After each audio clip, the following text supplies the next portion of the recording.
اللهم صل على محمد وعلى آل محمد. وعم الله من قرأ الفاتحة.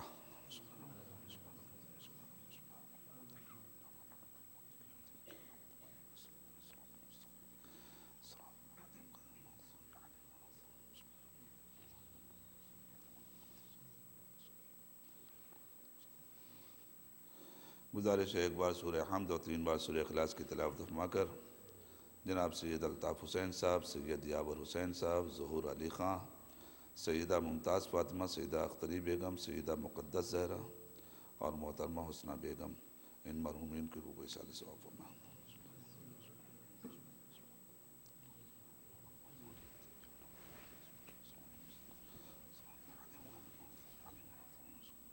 بسم اللہ الرحمن الرحیم.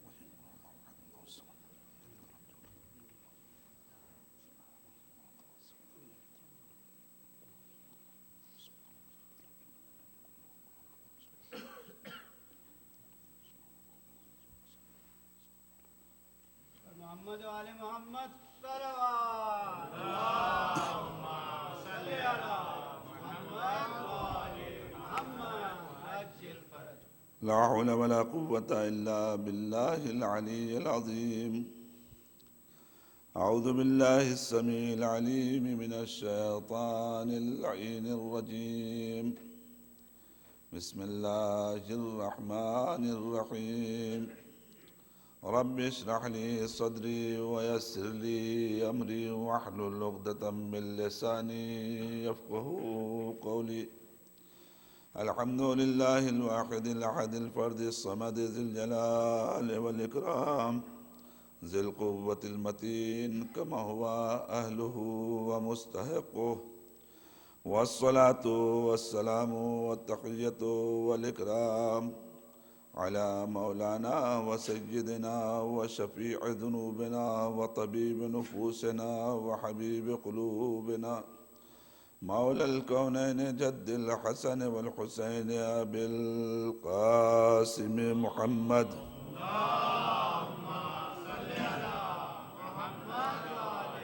وعلى بيته الطيبين الطاهرين المعصومين المظلومين المقتولين، واللعنة الدائمة الباقية على أعدائهم وقتلتهم وغاصبي حقوقهم ومنكري فضائلهم أجمعين من ليلتنا هذه إلى صباح يوم الدين. أما بعد، فقد قال مولانا إمام زين العابدين عليه الصلاة والسلام: يا من إذا سأله عبد آتاه وإذا أمل ما عنده بلغه مناه. صلوات علی محمد وعلى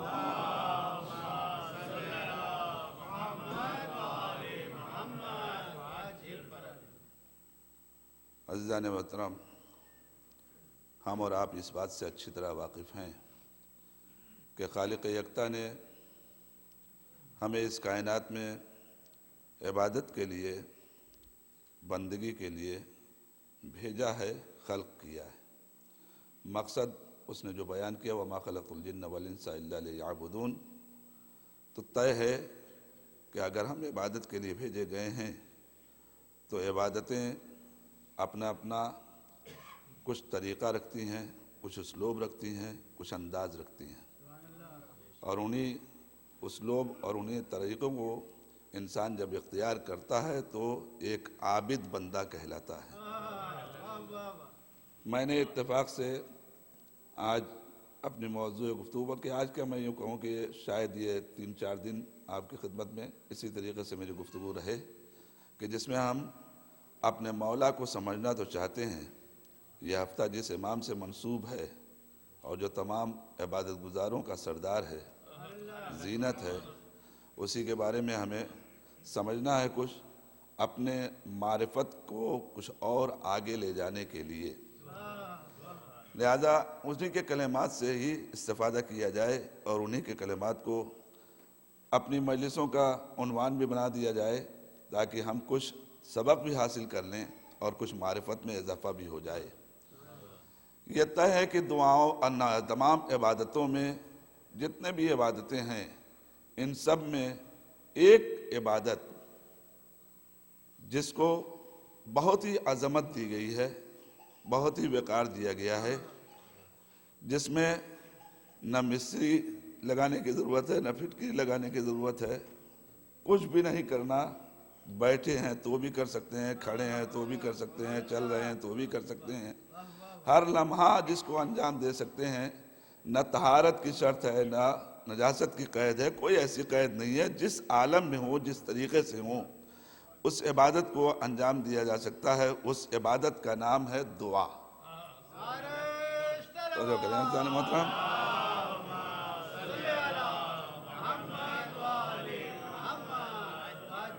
دعا ایک ایسی عبادت ہے جس کے لیے کسی طریقے کی کوئی قید نہیں ہے، کسی طریقے کی کوئی شرط نہیں ہے، کسی طریقے کی کوئی اس میں بندش نہیں لگائی گئی ہے۔ آپ جب چاہیں، جس وقت چاہیں، جس انداز سے چاہیں اس دعا جیسی عبادت کو انجام دیں، اور اسی لیے نبی کریم نے جب ہمیں سمجھایا تو کہا الدعاء مخ العبادہ، دعا عبادتوں کا مغز ہے، عبادتوں کا مغز ہے کہ مقصد یعنی ایک اہم ترین شے ہے کہ جس سے انسان اپنے پروردگار کا ہو جاتا ہے۔ اگر یہ دعا کا سلیقہ انسان کو آ جائے، اگر یہ دعا انسان مانوس ہو جائے، اپنے پروردگار سے مانگنے کا سلیقہ اسے آ جائے، تو اس سے بڑی عبادت کا ہنر انسان کے پاس آ نہیں سکتا۔ کیوں؟ اس لیے کہ جب اللہ سے مانگنے کا ہنر پیدا ہوگا تبھی معرفت کی بیداریاں انسان کے اندر پیدا ہوتی جائیں گی، اور جتنا معرفت انسان کی بلند ہوتی چلی جائے گی اتنا ہی اپنے پروردگار کا مقرب ترین بندہ ہوتا چلا جائے گا۔ اور یہ میں آپ کے خدمت میں عرض کر دوں کہ اس دعا کے لیے کوئی ضروری نہیں ہے کہ ہم نہ رکھیں کچھ تب مانگیں، بلکہ یہ وہ چیز ہے کہ جس میں رکھنے اور نہ رکھنے کی بھی قید نہیں ہے۔ آپ کے پاس ہو تو بھی مانگیے، نہ ہو تو بھی مانگیے، ہر لمحہ اللہ سے یہ دعا مانگی جاتی ہے، ہر لمحہ اللہ سے یہ عبادت کی جا سکتی ہے۔ اور اس کے لیے سب سے اہم بات یہ دیکھیے کہ اللہ نے جن کو پوری کائنات کے اوپر اختیار دیا ہے، جن کو اس پوری کائنات کے اوپر پروردگار عالم نے ہر چیز سے نواز کے بھیجا ہے، ان افراد نے بھی اپنی پوری زندگی میں جو چیزیں آپ دیکھیں گے سب سے زیادہ اگر کچھ ملتی ہے تو دعا ملتی ہے، چاہے وہ ہمارا پہلا امام ہو، چاہے چوتھا امام ہو، چاہے آخری امام ہو، ہر ایک نے ہم کو دعا کے نحو پہ بہت کچھ عطا کیا ہے۔ بی بی زہرا نے بھی دعائیں عطا کی ہیں، ائمہ معصومین کی فہرست میں جن کو دیکھیے، حتیٰ میں آپ کے خدمت میں عرض کر دوں کہ جتنے انبیاء آئے ان کا بھی کام نہ چلا جب تک انہوں نے دعا نہ کی ہے، تو سب نے یہ دعا مانگی ہے، اور یہ دعا بہت اہم ترین شے ہے۔ یہ انسان کے لیے ایک حرز ہے، انسان کے لیے ایک تعویذ ہے، انسان کے لیے ایک حفاظت کا ذریعہ ہے، انسان کے لیے ایک بندوبست ہے، یہ ساری چیزیں ہیں۔ اور عزیزان محترم، ہم سے بڑا خوش نصیب کون ہوگا؟ ہم سے بڑا خوش نصیب کون ہوگا جسے اتنا عمدہ ذخیرہ دے دیا گیا ہے کہ اٹھتے بیٹھتے صلوات پڑھتے چلے جاؤ، دعا ہوتی چلی جائے۔ ایک صلوات پڑھیے محمد و آلہ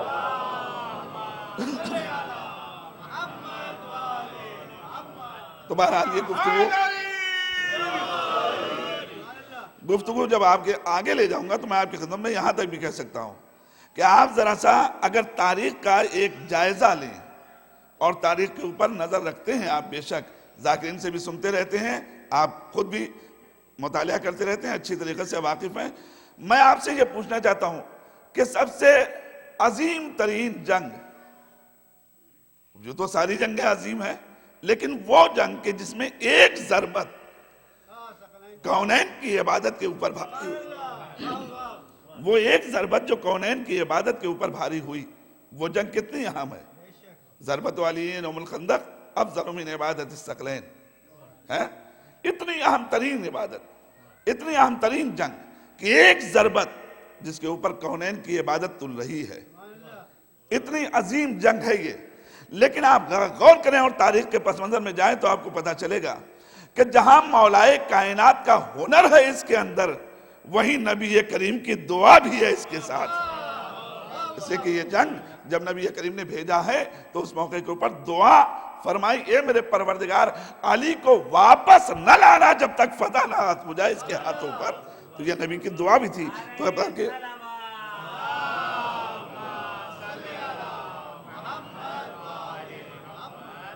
حتی یفتح اللہ علی یدیہ، جب تک اللہ اس کے ہاتھ پہ فتح نہ دے دے اس وقت تک واپس. یعنی نبی کریم نے بھیجا ہے مولا کائنات کو تو دعا کے ذریعے، دعا کے ساتھ بھیجا ہے.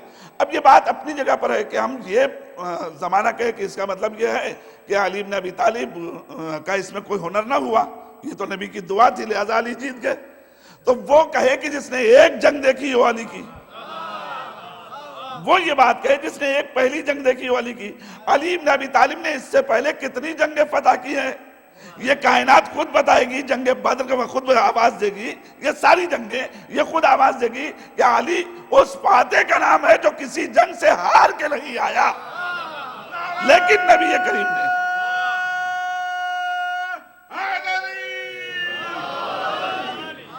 نبی کریم نے اس جنگ میں بالخصوص یہ دعا کیوں کی؟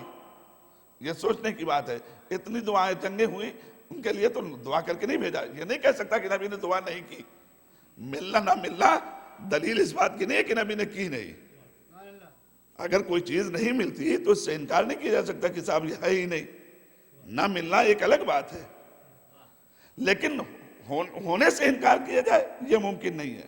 تو عزیزان محترم، لیکن اس ایک جنگ میں دعا مل رہی ہے، اس ایک جنگ میں دعا مل رہی ہے. ایک فقرہ کہنا چاہتا ہوں آپ سے کہ آخر سوچیں ہم تھوڑی دیر کے لیے کہ آخر نبی کریم نے یہ کام کیوں کیا کہ اس جنگ میں بالخصوص دعا فرمائی. توجہ کریں تو بات سمجھ میں آ جائے گی. کیونکہ معاملہ کل ایمان اور کل کفر کا دائر ہو گیا تھا. توجہ کیے گا، کل ایمان اور کل کفر کا دائر ہو گیا تھا. تو اب نبی کریم نے دعا کے ذریعے یہ سمجھا دیا یہ تنہا جنگ نہیں ہے، عبادت بھی ہے، اس لیے دعا سے اس کا آغاز ہو رہا ہے. ایک صلوات پڑھیے محمد کائنات اسے پہچانے. اب میں اس دعا کے سلسلے میں بہت زیادہ گفتگو کرنے سے فائدہ نہیں ہے. میں آپ کو آگے لے کے بات چلوں کہ آپ دیکھیے کہ خالق کائنات نے کتنا اہمیت دی ہے اس بندے کے لیے اس معاملے میں. اگر اسے سمجھنا ہے تو اس سے سمجھو کہ جس نے اپنی پوری زندگی میں 270 دعاؤں کا مجموعہ کائنات کے حوالے کر دیا. دیکھیں بہت سی دعائیں ہیں، بہت سے معصومین نے دعائیں دی ہیں. ہمارے سامنے تو صحیفہ کاملہ فقط 72 دعائیں، کہیں 67 دعائیں، کہیں 72 دعائیں، اس طریقے کا مجموعہ ہے. ہم نے اسے دیکھا ہے. لیکن ایران میں کتاب چھپ چکی ہے صحیفۃ الجامع کے نام سے، جس کے اندر 270 دعائیں مولا کی نقل کی ہیں، امام سجاد علیہ السلام کی 270 دعائیں.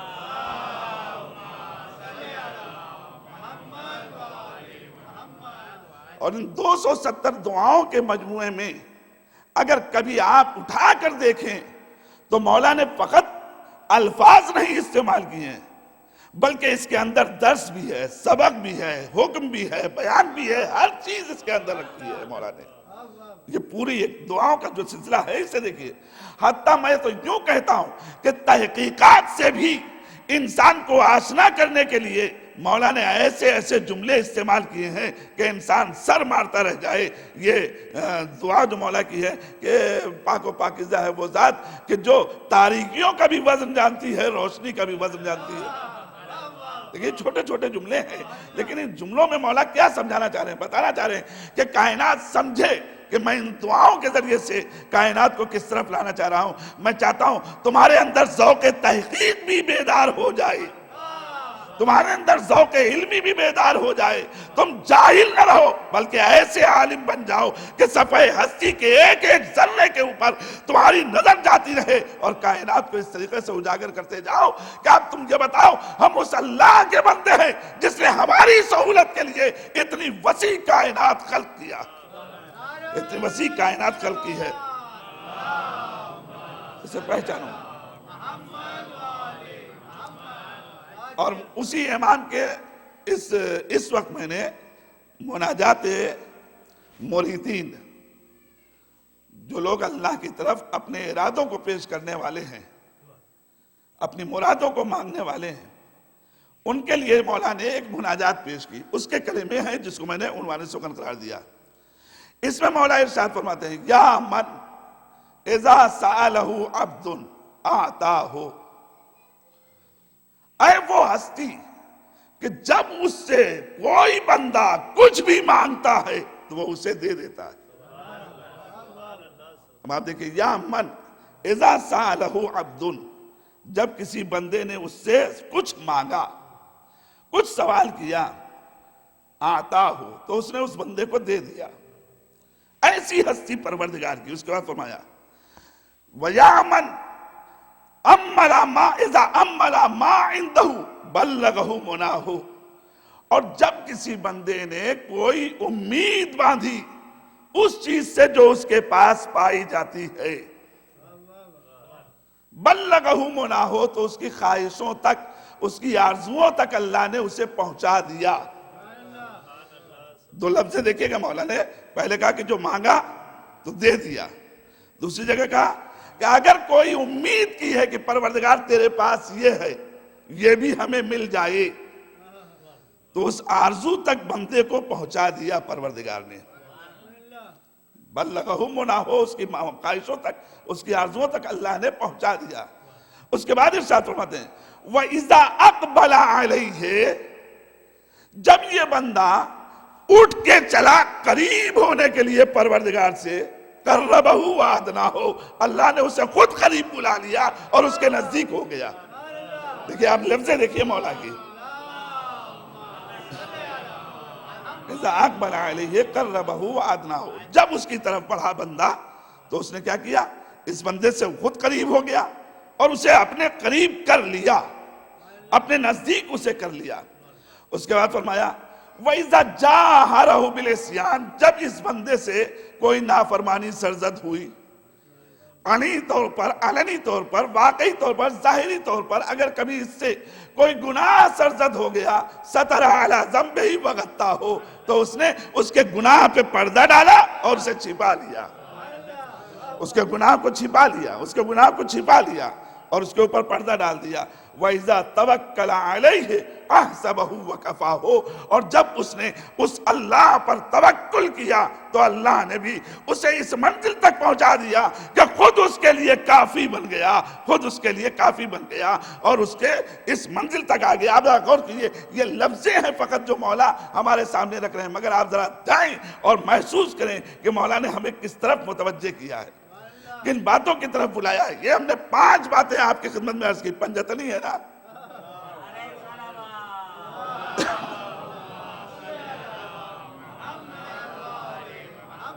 دیکھیے موسم کا بھی اثر ہے اور مجلس پڑھنے کا بھی اثر رہے گا، تو اس سے تو آپ بے فکر ہیں کہ میری آواز کیسی نکل رہی ہے، جیسی بھی نکل رہی ہے انشاءاللہ نکلے گی۔ ایک صلوات پڑھیے محمد وآلہ محمد۔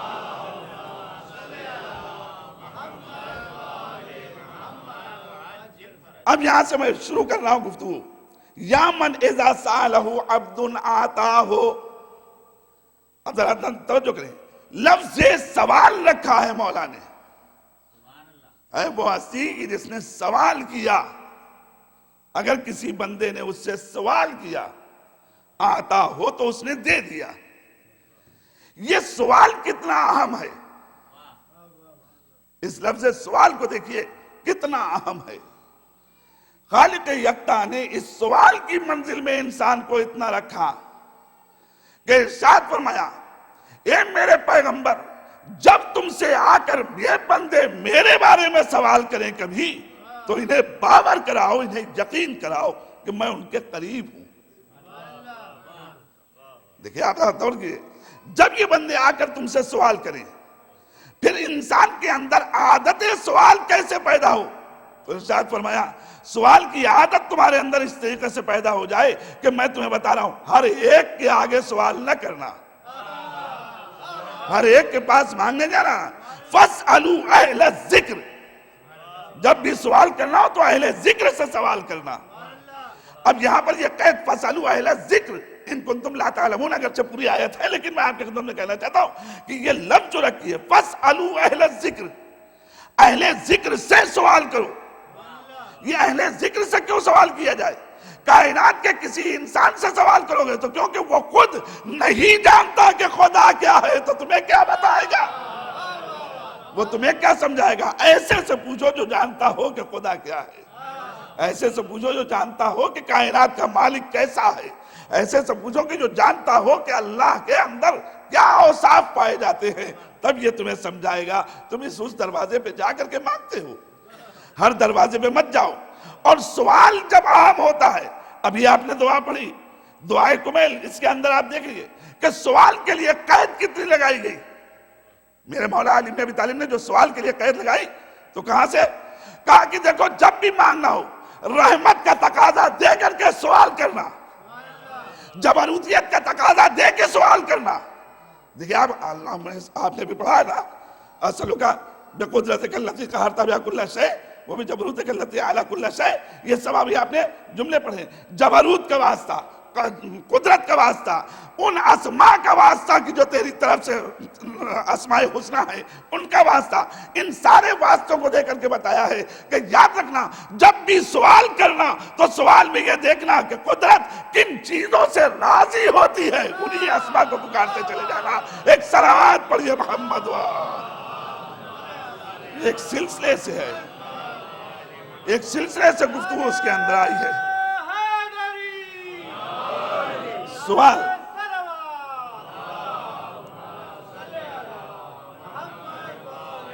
اور یہ مجمع ظاہر ہے کہ جب تک اپنی بات نہیں سنتا اس وقت خوش نہیں ہوتا، تو میں اس کو خوش کرنا بھی جانتا ہوں۔ میں جملہ آپ تک پہنچانا چاہ رہا ہوں، غور کیجئے کہ آپ ذرا غور کیجئے، خالق یکتا جب نبی کو حکم دے رہا تھا کچھ مانگنے کے لیے، کچھ طلب کرنے کے لیے، تو پروردگار عالم نے وہاں بھی لفظ سوال ہی رکھا، کچھ اور نہیں رکھا۔ اب آپ دیکھیں پہنچیں گے آپ ابھی، جب نبی سے کہا تو کیا کہا؟ قُلْ لَا أَسْأَلُكُمْ عَلَيْهِ أَجْرًا، اے میرے نبی کہیے میں تم سے سوال نہیں کرتا ہوں کوئی اجر کا۔ یہ میرے معبود ایک سوال،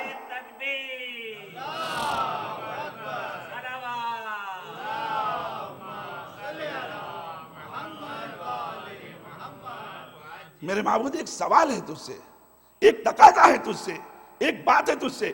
تو یہ بھی تو کہہ سکتا تھا اے میرے حبیب کہیے میں تم کو حکم نہیں دیتا کسی بات کا، اگر تمہیں حکم دیتا ہوں تو یہ حکم دیتا ہوں کہ میرے اہل بیت سے محبت کرو، لیکن نہ آپ نے لفظ امر کا استعمال کیا، نہ لفظ طلب کا استعمال کیا۔ بھائی کہہ دے تو میں تم سے طلب کر رہا ہوں، لیکن طلب کا بھی تقاضا نہیں۔ ذرا غور کیجئے گا عزیزان محترم، نہ طلب کا معاملہ نہ امر کا معاملہ، بلکہ لفظ سوال کو استعمال کیا۔ لا اسألکم، میں تم سے سوال نہیں کر رہا ہوں کسی بات کا۔ میں نے کہا پروردگار مسئلہ کیا ہے؟ کہا میرا بندہ خود سمجھائے گا کہ اس کا مسئلہ کیا ہے۔ کیا مسئلہ ہے؟ کہا مسئلہ یہ ہے کہ سوال جب ہوتا ہے تو اس کا طریقہ سمجھو، سوال میں تعلی نہیں پائی جاتی، توجہ کیے، سوال میں جبروتیت نہیں پائی جاتی، سوال میں قہر نہیں پایا جاتا۔ جب بھی مانگو سوالا خاضعین متذللین خاشع، توجہ کریں آپ، مولا کائنات ہمیں سمجھا رہے ہیں کہ اللہ سے جب بھی مانگنا ہے تو خاشع ہو کے مانگنا، ذلت کے ساتھ مانگنا، اکڑ کے نہ مانگنا۔ اب یاد رکھیے اس کا مقصد یہ ہے، اہل بیت کی محبت کا سوال جب قدرت نے کروایا نبی سے تو کائنات کو سمجھانا تھا، ان کے سامنے اکڑ کے نہ آنا، ان کے سامنے تگڑے ہو کے نہ آنا، ان کے سامنے جب بھی آنا جھک کے آنا۔ ایک صلوات پڑھیے محمد تاکہ تمہیں پتہ چلے، تاکہ پتہ چلے کہ عزیزان محترم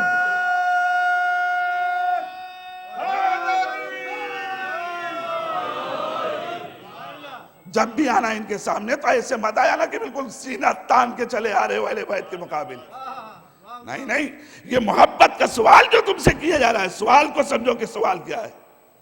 میں تم سے مانگنے کو کہہ رہا ہوں، لفظ سوال کے ذریعے سے کہہ رہا ہوں، لفظ طلب کے ذریعے نہیں، لفظ امر کے ذریعے نہیں۔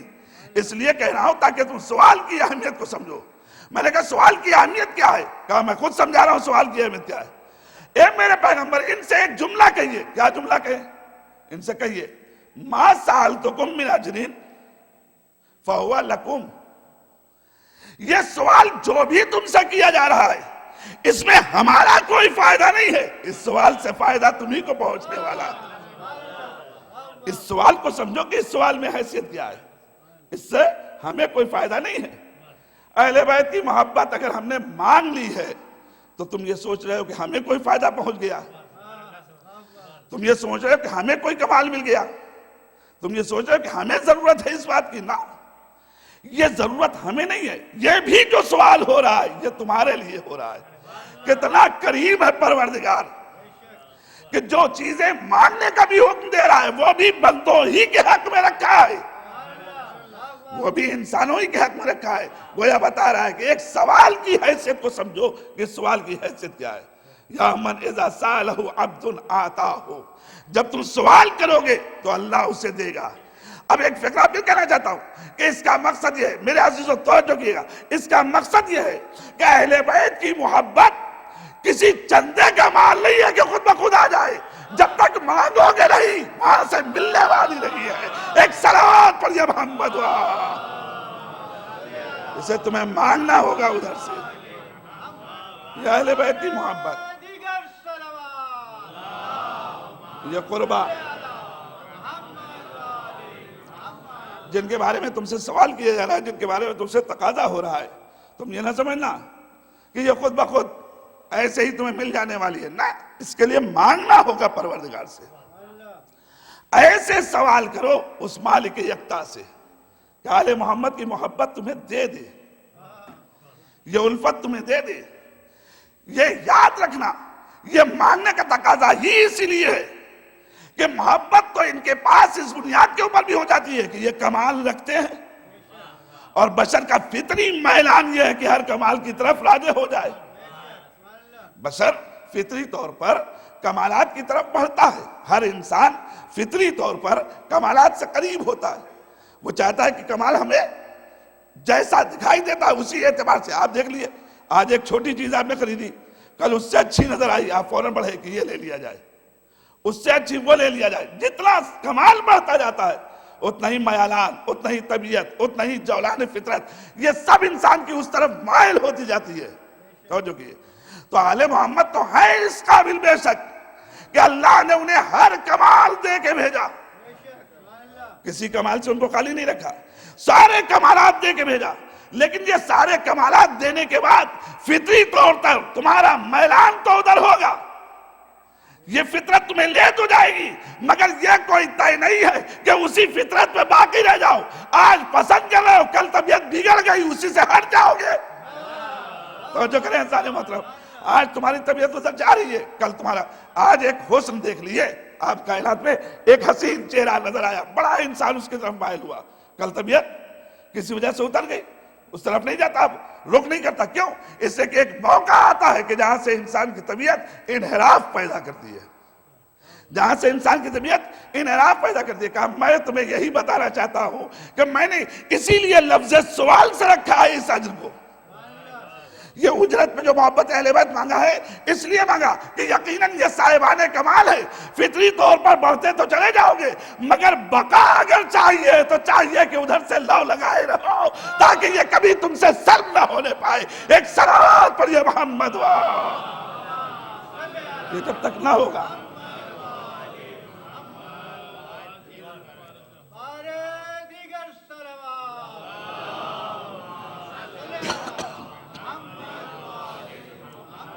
تو جب تک تم اس طرف متوجہ نہیں ہوگے اس وقت تک خالق یکتا بھی تمہیں دینے والا نہیں ہے۔ اس اللہ سے مانگو، اس اللہ سے طلب کرو، اور جب طلب کرو گے تو وہ تو خود ہی کہہ رہا ہے کہ میں تمہیں دے رہا ہوں، میں رکتا نہیں ہوں۔ اس لیے کہ معصوم نے ہمیں سمجھایا، اسی چوتھے امام نے دعائے ابو حمزہ صومالی کے فقرے میں ارشاد فرمایا کہ یہ کیسے ممکن ہے میرے پروردگار کہ انت امر بالسوال وتمنع العطیہ، یہ کیسے ممکن ہے کہ تو ایک طرف تو مجھے سوال کا حکم دے اور دوسری طرف جب دینے کی بات آئے تو مجھے روک دے۔ یہ کیسے ممکن ہے کہ ایک طرف مجھ سے کہے کہ مانگ اور جب میں مانگوں تو دینے کی بات آ جائے تو پیچھے ہٹ جائے۔ کہا نہیں، یہ تیرا کرم نہیں، تیرے کرم کے خلاف ہے، تیری شان کے خلاف ہے۔ یہ میرے پروردگار تجھ سے جب کوئی کچھ مانگتا ہے تو تو دیتا ہے، تیرے دینے میں کمی نہیں ہے، اور میں پھر کہنا چاہتا ہوں وہ کیوں نہ دے بھائی، دینے میں کمی اس کے یہاں ہوگی جس کے خزانے محدود ہو. دینے میں کمی کون کرے گا؟ جس کے خزانے محدود ہو، جس کا مال محدود ہو، وہی نہ دینے میں کمی کرے گا. لیکن جس خدا کے پاس دینے میں کوئی کمی ہی نہ ہو، جس کی ذات بھی لامحدود ہو، اوصاف بھی لامحدود ہو، جس کی قدرت بھی لامحدود ہو، جس کے عطیے بھی لامحدود ہو، اگر اس خدا سے مانگا جائے تو وہ خدا کیوں نہ دے گا؟ اور وہ خدا دیتا ہے جب بھی مانگ لے.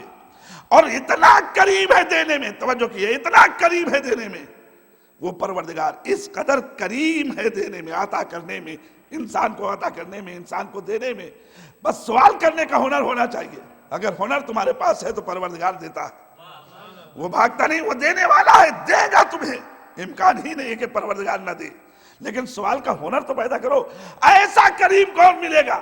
توجہ، ایسا کریم کون ملے گا کہ خود پروردگار اپنے حبیب پیغمبر سے یہ کہے، کلیم پیغمبر سے یہ کہے، اتنی بار تمہیں پکارتا رہا، تم نے ایک بار مڑ کے نہ دیکھا. بھائی قصہ آپ کے پیش نظر ہے. اتنی بار تمہیں پکارتا رہا اے موسیٰ، تم نے پلٹ کے ایک بار نہیں دیکھا. اگر ایک بار مجھے پکار لیتا تو میں اسے بخش دیتا.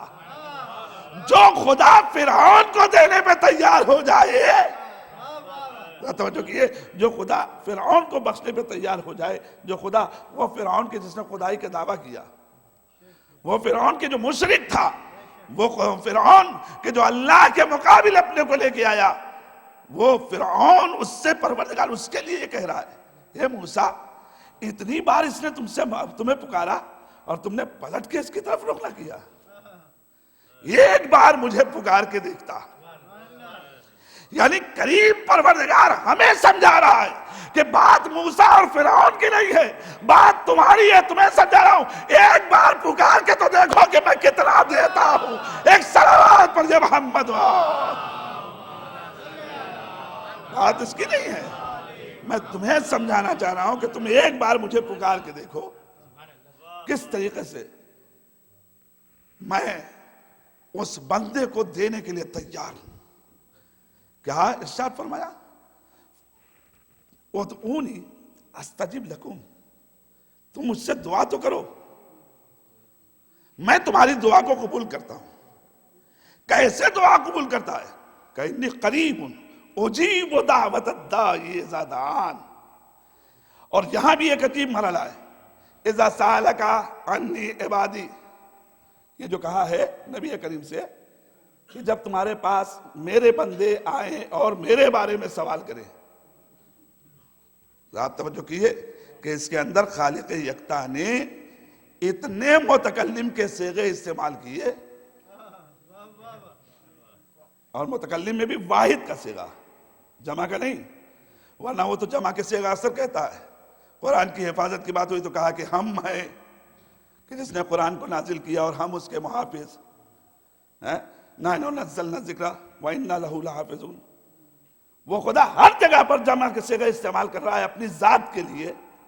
لیکن وہی خدا جب بندے کی بات آتی ہے اور جب ابدیت کو سمجھانا ہوتا ہے تو کتنے پیار سے بات کہہ رہا ہے. فَإِنِّي قَرِيبٌ، میں قریب ہوں. اجیب دعوت الداعی، میں بلانے والے کی دعوت پہ جواب دیتا ہوں. حضرت توجہ کیے، میں جواب دیتا ہوں اس کو جب مجھے پکارتا ہے. اذا دعانی، جب بھی مجھے پکارتا ہے. فَلْيَسْتَجِيبُوا لِي. اب آپ توجہ کیے، پروردگار اتنے جملے کہنے کے بعد اب پھر میں سب کو متوجہ کر رہا ہے کہ جو خدا سننے والا ہے، جو خدا تمہاری سن لیتا ہے، تمہارا بھی تو فرض ہے کہ اس خدا کی سنتے چلے جاؤ. فَلْيَسْتَجِيبُوا لِي، جب میں تمہیں پکاروں تو تم بھی تو جواب دو. جب میں تمہیں صدا دوں تم بھی جواب دو. تمہیں میں کب پکار رہا ہوں؟ میں تمہیں ہر اس موقع پر پکار رہا ہوں جہاں تمہارا کمال پنہا ہے.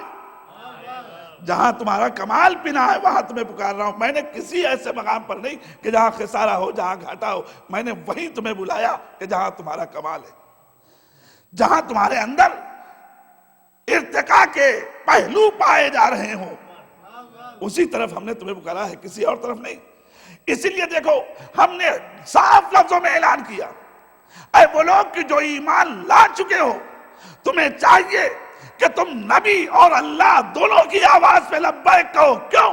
اس لیے کہ یہ جب بھی بلائیں گے تو وہی بلائیں گے جہاں حیات پائی جائے، جہاں زندگی پائی جائے۔ استجیبوا للہ والرسول، جواب دو، ان کو قبول کرو۔ کیوں؟ لما یحییکم، اس لیے کہ جب بھی بلائیں گے تمہیں تو اسی راستے پر بلائیں گے جہاں تمہاری حیات ہے، جہاں تمہاری زندگی ہے۔ یہ جب بھی بلائیں گے اسی راستے پر بلائیں گے جہاں تمہاری حیات ہے، جہاں تمہاری زندگی ہے۔ تو تم جواب دو۔ جب یہ پکارنے اللہ پکارے، اس کا رسول پکارے، تمہیں چاہیے کہ تم لبیک کہو۔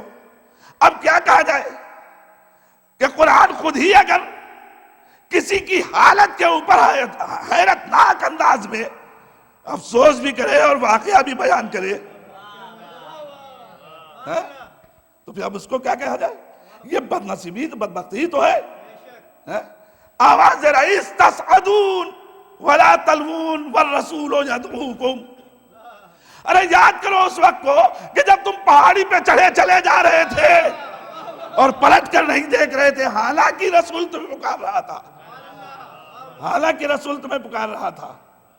اب آپ بتائیے اس طریقے سے جب قرآن مجید خود بیان کرے تو اس کا مقصد کیا ہے؟ اس کا مقصد یہ ہے کہ اللہ کو یہ سب سے ناگوار ہوتا ہے کہ بندے کو بلائے جائے اور بندہ جواب نہ دے، بندے کو بلایا جائے اور بندہ جواب نہ دے۔ یہاں تک تو آپ ہمارے ساتھ ہیں۔ اب ایک جملہ کہنے جا رہا ہوں، اس میں بھی میرے ساتھ آ جائیے۔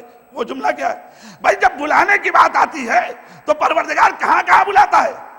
اس کا مؤذن منارہ اذان پہ کھڑا ہو کے آواز دیتا ہے، حی علی الصلاۃ، نماز کی طرف آؤ، نماز کی طرف آؤ، نماز کی طرف آؤ۔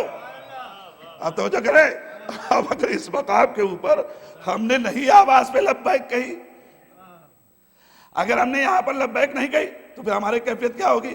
قرآن وہی حسرت کرے گا نا، جیسے قرآن نے کہا کہ نبی بلا رہا تھا اور تم پہاڑی پہ چلے جا رہے تھے، ویسے کہیں یہ نہ آواز آئے کہ میرا مؤذن تمہیں بلا رہا تھا اور تم بستر استراحت پہ پڑے رہے اور آنے کی کوشش نہیں کی۔ نوجوانوں اس بات کی طرف متوجہ، آج کا نوجوان بحمدللہ اتنا دیندار ہے کہ وہ اس طرف پڑا ہوا ہے کہ ہماری عبادتیں قضا نہ ہونے پائے، اور ایسے نوجوان بھی پیدا ہوئے۔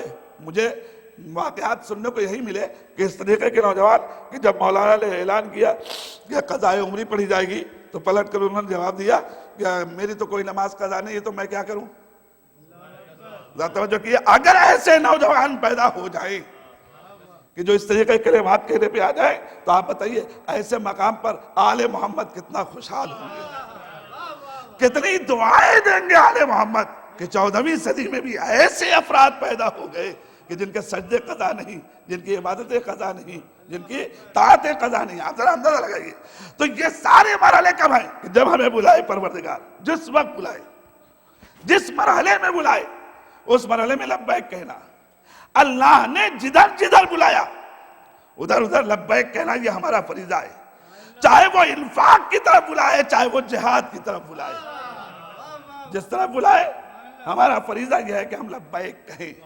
اور اگر ہم نے لبیک نہیں کہی تو پھر وہی بات ہوگی کہ حسرت کرنا پڑے گا۔ ایسے بھی لوگ ہیں، اور ان کی بھی کیفیت بیان کیا، کہا کہ ان کے ایسے یہ آواز دیں گے، کیا کہیں گے؟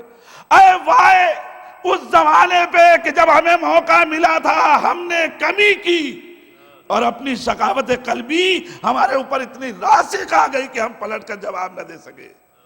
اے کاش ہمیں پلٹ کے جانے کا موقع مل جائے تو پھر ہم ایسا موقع نہ آنے دیں، مگر اب کہاں یہ مرحلہ ہے کہ جب دن گزر گیا، اتنا موقع تمہیں دیا عزیزان محترم۔ تو مولا نے ہمیں یہ فرمایا، یا من اذا سالہ عبد آتاہ، اے وہ ہستی کہ جب اسے پکارا جاتا ہے، بندہ جب اسے آواز دیتا ہے تو وہ کیا کرتا ہے؟ اسے عطا کرتا ہے۔ اس کے بعد فرمایا وَإِذَا أَمَّرَ مَا عِنْدَهُ، جب امید لگایا بندے نے اس چیز سے جو اس کے پاس ہے۔ اب وہ کون سی چیز ہے جو اس کے پاس نہیں ہے؟ توجہ کیے، جو اس کے پاس ہے جب اس سے امید لگا لیا تو کیا ہے؟ بلغہ مناہو، وہ پہنچا دیتا ہے اس کی خواہشوں تک، اس کی آرزوؤں تک۔ اب یہ ہے کیا؟ ما عندہ، ہے کیا اس کے پاس؟ کہ عندہ خزائن السماوات والارض، اس کے پاس زمین اور آسمان کے خزانے ہیں۔ تو کیا زمین و آسمان کے خزانے کی بات ہے فقط؟ کہا نہیں، کوئی ایسی چیز ہو کہ جو بندہ تمنا کر کے اس کی طرف بڑھنا چاہے اور پھر پروردگار اسے وہاں تک پہنچا دے۔ دیکھیں وہ کون سی چیز ہے کہ جو اس کے پاس ہے؟ کتاب خدا اس کی طرف سے، دیکھیں اس کے پاس سے۔ کہا کتاب خدائی فقط نہیں، بلکہ میں بتا رہا ہوں، میں نے تمہیں ہادی دیے ہیں اپنے پاس سے، میں نے بینات دی ہیں اپنے پاس سے، میں نے حجتیں دی ہیں اپنے پاس سے۔ اب اگر تمہاری خواہش پیدا ہو جائے تو میں اس منزل تک پہنچا دیتا ہوں، اور اگر نہیں، توجہ، اگر نہیں تمہیں سمجھ میں آتا تو آؤ میں تمہیں بتاتا ہوں۔ ایک موقع کے اوپر جب میرا نبی پکارے گا، اے میرے پروردگار اپنے پاس سے مجھے ایک ناصر دے دے، ایک صلوات پڑھیے محمد وآلہ۔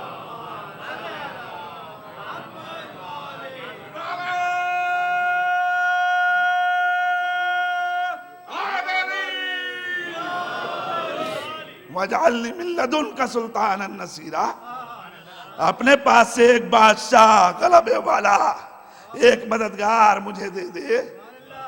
بھئی آرزو کرنے والا بھی تو ہو ایسا کہ جو آرزو کرے۔ جتنی معرفت انسان کی پڑھتی جاتی ہے اتنا ہی سوال کا انداز بدلتا چلا جاتا ہے۔ ایک بچہ مانگے گا تو کیا مانگے گا؟ ٹافی مانگ لے گا، لیکن جب بڑا مانگے گا تو اس کے اوپر نہیں، وہ دیکھے گا کہ اس سے کیا مانگا جائے کہ وہ مجھے مل جائے۔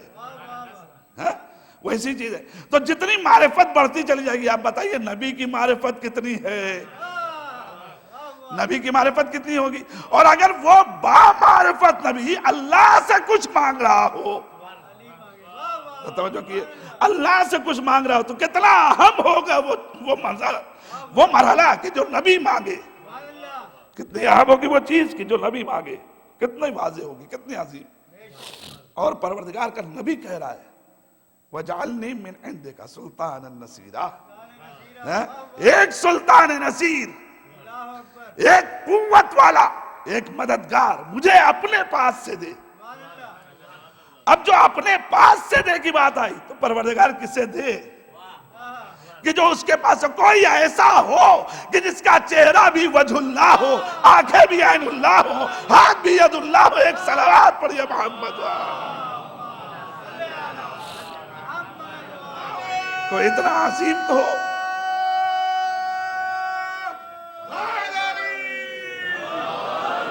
کوئی اتنا عظیم تو ہو۔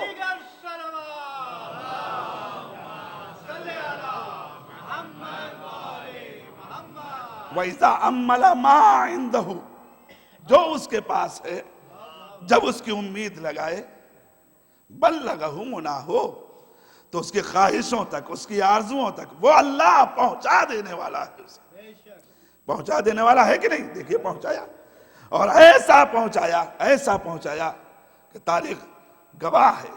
یہ میرے حبیب تم نے مانگا ہے نا، تو تم نے اپنے خزانے، میرے خزانے سے مانگا، تو میں وہی دوں گا کہ جس نور کے تم حصے ہو، اسی نور کا حصہ دوں گا، کیونکہ میرے ہی نور سے تم بھی خلق ہوئے ہو، میرے ہی نور سے یہ بھی خلق ہوا ہے، لہذا میں تمہیں دوں گا ایسا۔ اور اس کے بعد ظاہر ہے کہ میری بساط کیا ہے کہ میں مولا کے کلمات کی تشریح کروں، یہ تو ظاہر ہے کہ ادھر ادھر سے چند جملے اپنے تیمن حاصل کرنے کے لیے، برکت حاصل کرنے کے لیے میں عرض کر رہا ہوں، ورنہ حقیقت امر یہ ہے کہ کلام الامام، امام الکلام ہے نا، تو ظاہر ہے کہ ہماری جرات کہاں ہے کہ ہم اس کی تشریح کر سکیں۔ لیکن اتنا ضرور کہنا چاہتا ہوں کہ ان دعا کے چھوٹے چھوٹے فکروں کو ہم نے سمجھا کہ خالی یہ لفظیں ہیں، لیکن یہ صرف لفظیں نہیں ہیں، اس کے اندر وہ معنویت بھری ہوئی ہے، وہ حکمت بھری ہوئی ہے کہ جس کی طرف انسان کا ذہن جانا چاہیے، انسان کی توجہ جانی چاہیے، انسان کو اس کی طرف متوجہ ہونا ضروری ہے۔ انشاءاللہ کل جو فقرات آپ کی خدمت میں ادا کروں گا وہ الگ کیفیت ہوگی اس کی۔ آج میں پھر اس فکرے کو آگے بڑھاؤں کہ اذا املا ما عنده بلغه مناه واذا اقبل الیہ، اور جب کوئی اس کی طرف بڑھتا ہے، جب اس نے قدم بڑھایا، اقبل الیہ، جب اس کی طرف بڑھا، جب اس کے سامنے آیا، جب اس کے آگے ہوا، کیا ہوا؟ قربہ وادناہ، اسے اپنے سے قریب کر لیا۔ کس نے؟ اللہ نے اس کو قریب کر لیا۔ اب آپ ذرا غور کیے کتنا عظیم ہوگا وہ جو اللہ اپنے قریب اسے کر لے، جسے اللہ اپنے قریب کر لے، کتنا عظیم ہوگا۔ میں سمجھتا ہوں کہ فقط یہ دعا نہیں ہے بلکہ معصوم ان کلمات میں اپنے گھرانے کی فضیلت بھی بیان کرتا چلا جا رہا ہے۔ ڈھونڈو تو کوئی ایسا بندہ کہ جسے اللہ اپنے سے قریب کرتا چلا جائے۔ دیکھو کس کا نانا ایسا ہے کہ جس کے لیے یہ آواز دیا جائے ادھرو منی، ادھرو منی، اور قریب آ جا، اور قریب آ جا، اتنا قریب ہو جائے کہ کعبہ قوسین او ادنیٰ، ایک صلوات بر محمد۔ ڈھونڈو ایسا بندہ، قربہ وادناہ، اتنا قریب، کتنا دنا فتد اللہ فکانا قعبہ قوسین او ادنیٰ، اتنا قریب ہو گیا، اتنا قریب ہو گیا، قعبہ قوسین، اس منزل تک پہنچ گیا۔ یہ کیسے پہنچ گیا؟ خود سے چلا گیا؟ کہا نہیں، سبحان الذی اسریٰ بعبدہ۔ کیوں؟ اس لیے کہ یہ مجھ سے قریب ہونا چاہتا تھا، میرے قریب ہونا چاہتا تھا، میرے سامنے آ رہا تھا، میرے آگے بڑھ رہا تھا۔ تو جب میری یہ طرف اس نے اپنا رخ کر دیا، انی وجہت وجہ الذی فطر السماوات والارض، جب اس نے اپنے چہرے کو میری طرف موڑ دیا تو میں نے کہا آ میرے حبیب، اب میرے قریب آ جا، اور اب میں تجھے بلا رہا ہوں، خود نہیں بھیج رہا ہوں رف رف، آ میرے حبیب قریب آ جا، بلا لیا اپنے قریب۔ مگر ایک فکرہ پھر کہنا چاہتا ہوں، وہ خود اس کے قریب ہو جاتا ہے۔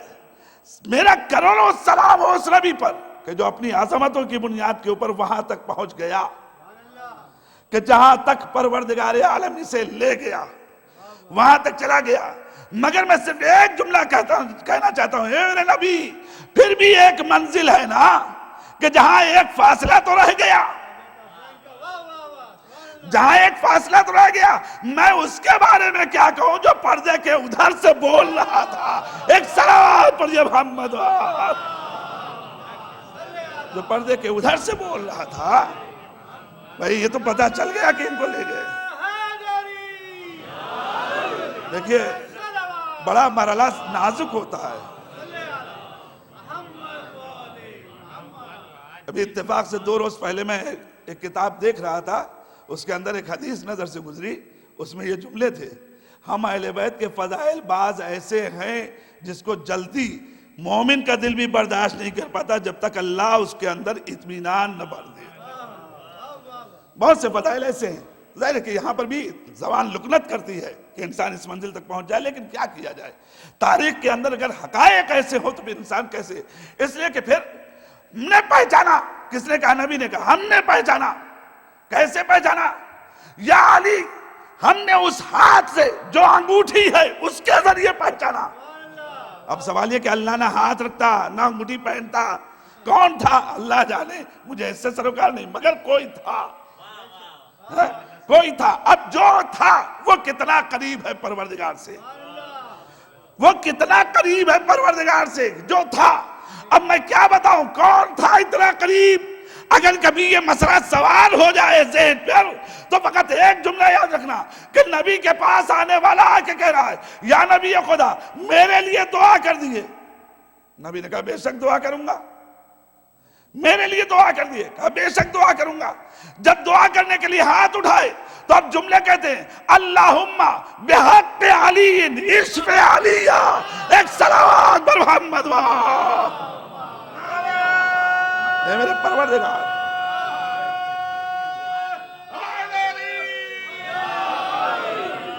باراللہ علی کے حق کا واسطہ، علی کے حق کا واسطہ، علی کو شفا دے دے۔ اگر یہ دعا نبی نے کی ہے تو یہ دعا ہی ہے، فقط یہاں میں بھی سمجھایا ہے کتنا قریب ہے۔ اب کائنات پوچھتے ہیں کہ تم کیوں نہیں ان کو چھوڑتے؟ ارے ہم بے وقوف ہیں کہ انہیں چھوڑ کے خدا سے دور ہو جائے. ہم تو اس لیے ان کو پکڑے ہوئے ہیں کہ یہ اللہ سے قریب ہیں، اور جب یہ اللہ سے قریب ہے تو ہم ان کی وجہ سے اللہ سے قریب ہونا چاہتے ہیں. ایک صلوات پڑھیے محمد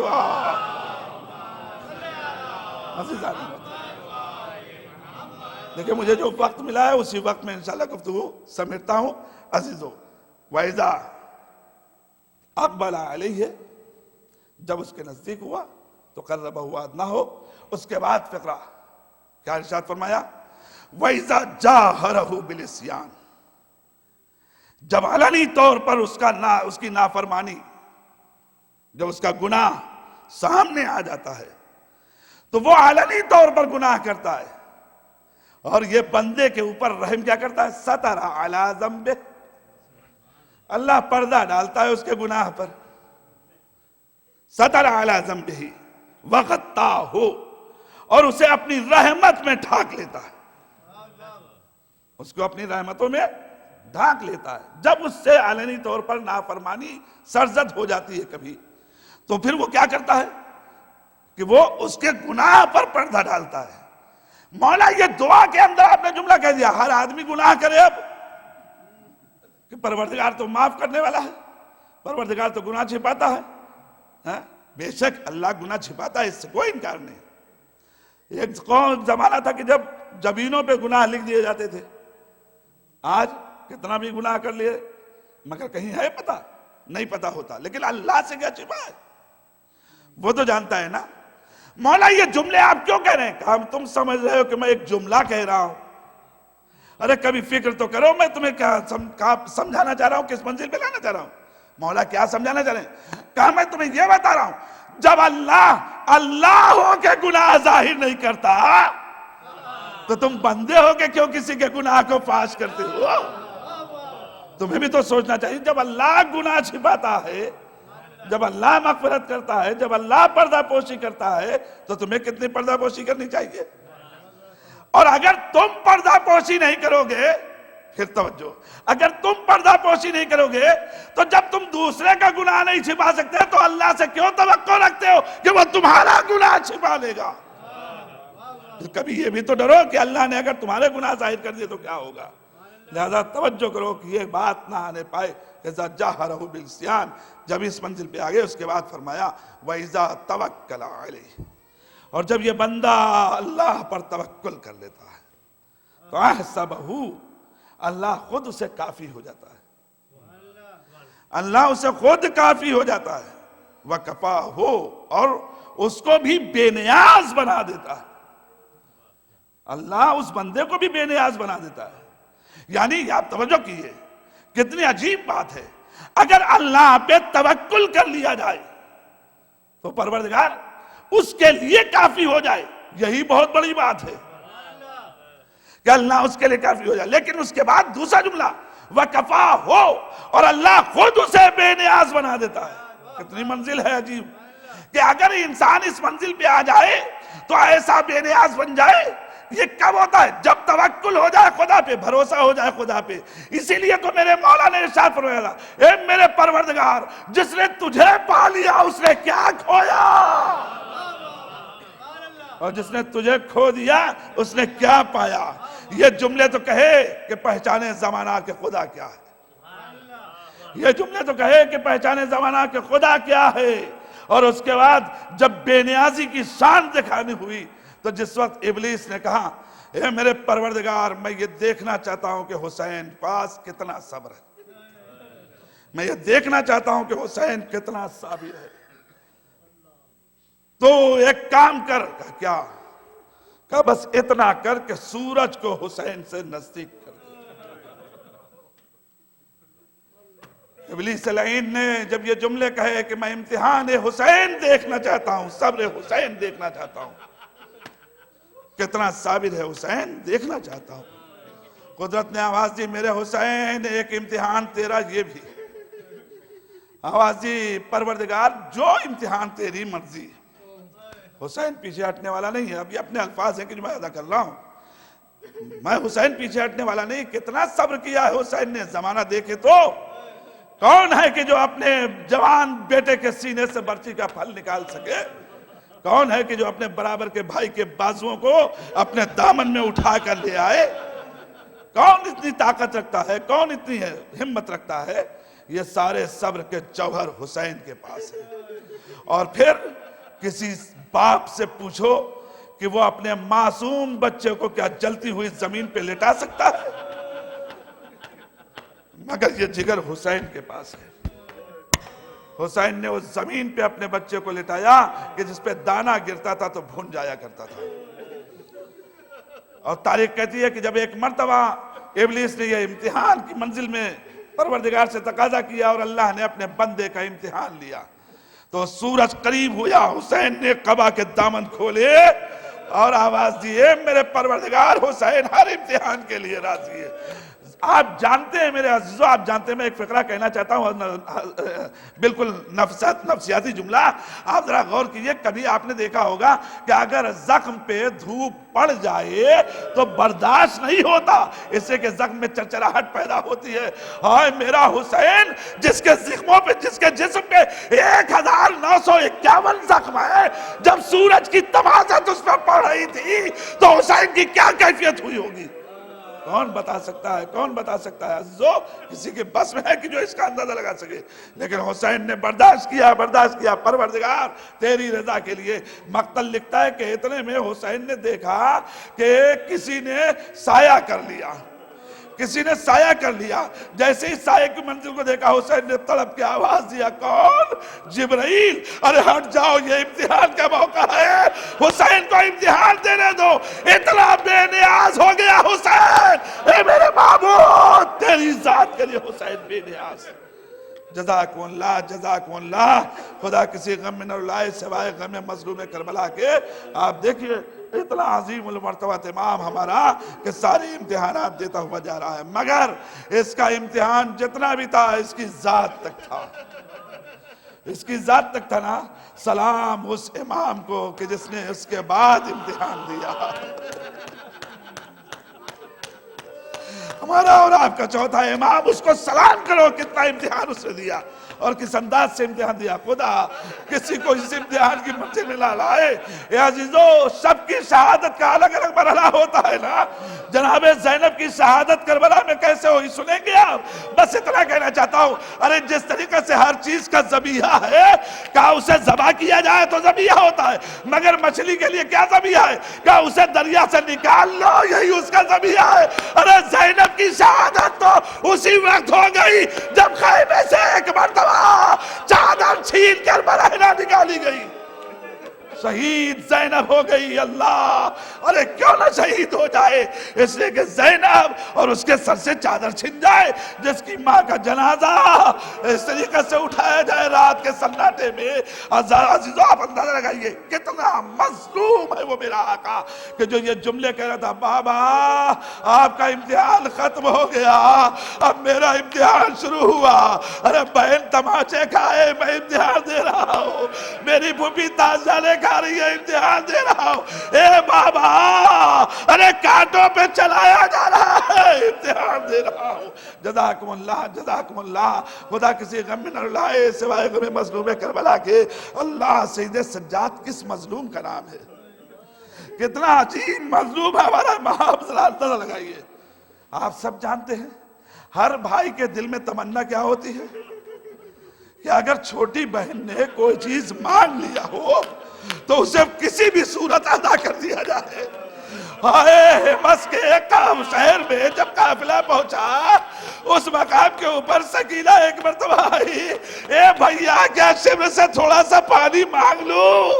آواز دیا، دے گا تو نہیں؟ جزاکم اللہ، مگر اتمام حجت کر لو۔ تاریخ کہتی ہے کہ سکینہ، ننھی سکینہ ایک مرتبہ شبر کے پیچھے پیچھے چلی، اے شبر تھوڑا سا پانی دے دے، اے شبر تھوڑا سا پانی دے دے، اور شبر مسکرا مسکرا کے دیکھ رہا ہے۔